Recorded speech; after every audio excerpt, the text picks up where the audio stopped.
One of the most powerful benefits of using AI automations in the last 2 to 3 years is the fact that we can now use AI.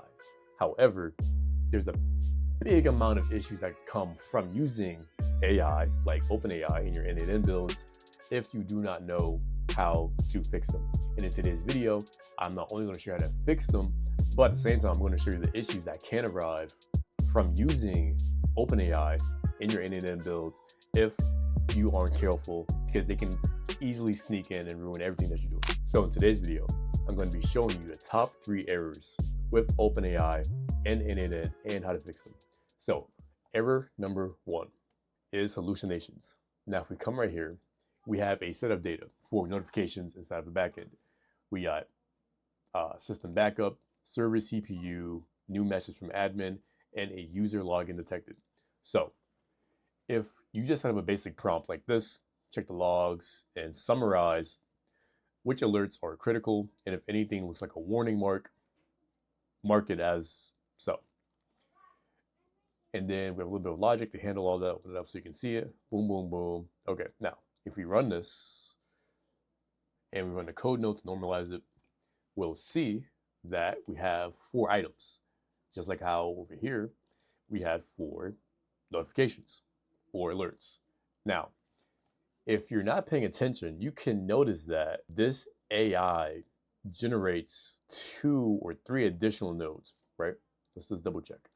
It generates 1, 2, 3, 4. I said nodes, I'm in fields. 1, 2, 3, 4. Wait, 1, 2, 3, 4. Yeah, it generates multiple fields instead of each item that shouldn't be there. For example, it generates a location and an action taken. That's kind of weird. It also generates notes. Now, if we look inside the prompt for the OpenAI node, we'll see that we're taking in the title, the type, priority, is it critical or not, location, the action taken, and the notes. Now, if we look at the mock data, there is no location, there is no, what else is there? There's no action taken or action to take, there's no notes, there's nothing. But when we run it, we'll see that it gives us a location each time, gives us an action to take in the notes. Now, this is important because if you're not careful, it can create a whole bunch of randomness that isn't true. And if you're using an OpenAI node to be your security system, whatever, which I don't know if that's a great idea depending on what you need it for, but if you're relying on this to be very accurate for a client or for yourself, for your business, whatever, and it's telling you that the system was backed up in the server room, then okay, that's good, that's great. However, how do you know that's really the server room? And if your server room has to activate or back up once every day, once every week, whatever, and you see this notification, you're going to think, okay, I can go home. The job's complete. But this location is made up, which is basically what a hallucination is when you're using AI. So in order to stop that from happening and all these extra fields are here, you want to make sure that you have a prompt that is actively safeguarding hallucinations. A prompt like this with a prompt like this, it safeguards it because it has rules to follow.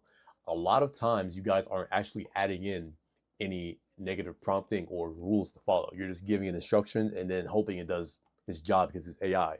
It's smart, it should understand it. Yes, but it'll only understand what you want it to understand.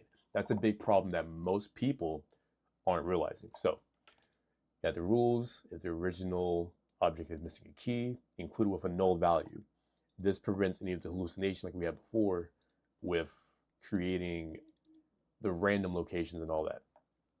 Now, if we go back, run this one more time, you'll see that instead of giving random locations and information just to fill it in, it says null. Now, this is really important because now your system isn't going to give you fake data. Your client's going to be confused or aren't going to be confused because they're getting locations that don't exist or random actions to take that aren't really realistic to the situation, etc.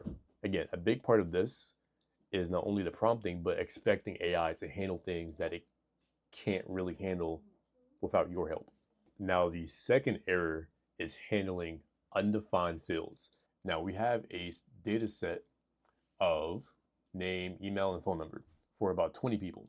Now, if we run this through this prompt right here, it's set up for an example that it will take in all the fields, but if nothing is given, let's just say the missing value is the email, name, number, whatever.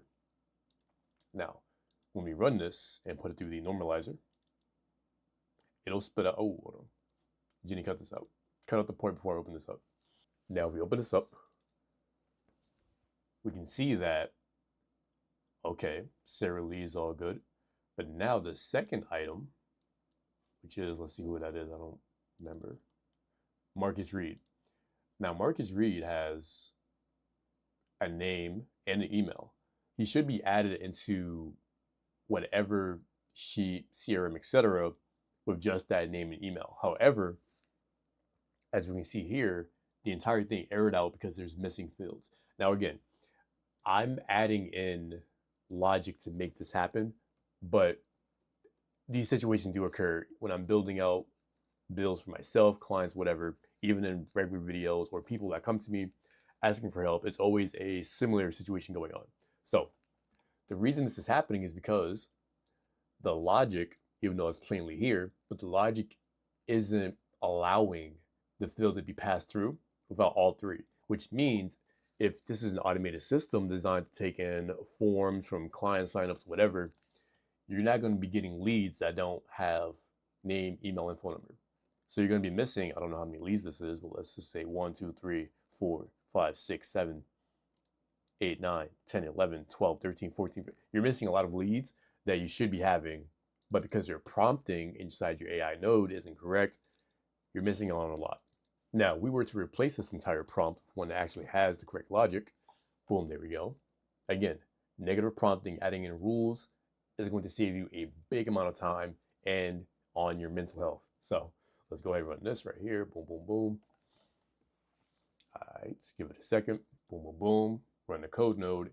And now we see that the leads are still being processed even if they don't have a field, or even if they have a field that's missing, which is big. You don't want to lose leads for no reason. And again, you could be losing out on leads right now and you don't even realize it because, for one, maybe not checking the back end, or two, your prompting or AI setup, or even your code node, to be honest, could be set up to be working against you. If you want to check what's happening inside your back end, because maybe you're losing leads, maybe the quality of what's coming through your automation isn't working, you might need some help to figure out exactly what's going on. And if that's the case, comment down below, book a free call. We can sit down. I'll look over all of your back ends, any of the prompts you have going on, your code node, the logic behind your automations, and see if they're working in your favor or if they're working against you. So if you have any concerns or questions about what's going on in your business, and more importantly, your automations, click down below, book a free call, or comment down below, reach out to me, email, text, email, DMs, whatever, and we can set something up. So moving forward to point number 3. Now, sometimes you're feeding your AI too many items at once. A great example is right here. There's no reason that this list is coming through as 20 items, because if we ran this right now,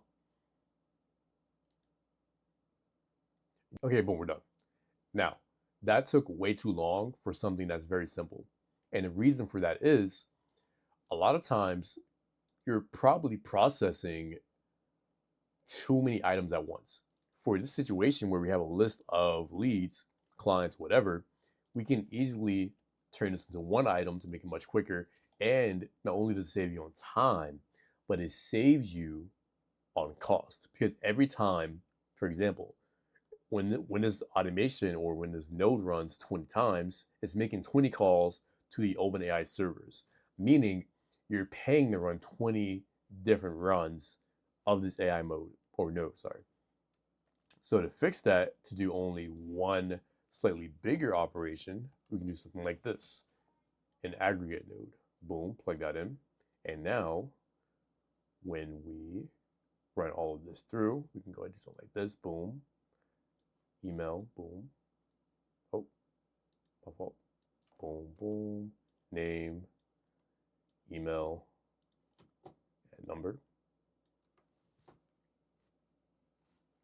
if we run this, we're getting one bigger list of items right here.